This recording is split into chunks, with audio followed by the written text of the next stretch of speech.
How malt used in brewing equipment affects beer. Craft beer equipment requires abundant raw materials, many of which are malt. Malt plays a wonderful role in the making of beer. It is fermented by yeast through a specific procedure to ensure direct beer production.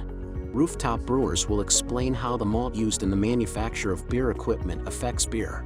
Unique malts include a variety of normal flavors and unique preferences for wort and beer.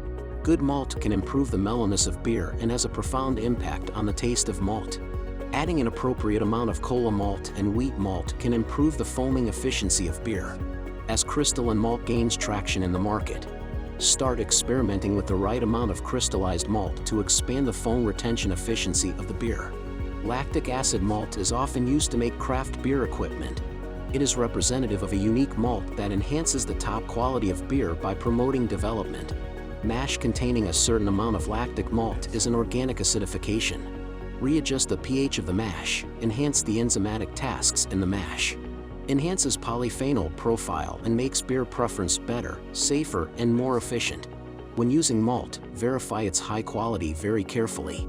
Prevent the purchase of inappropriate products that affect the taste of the beer.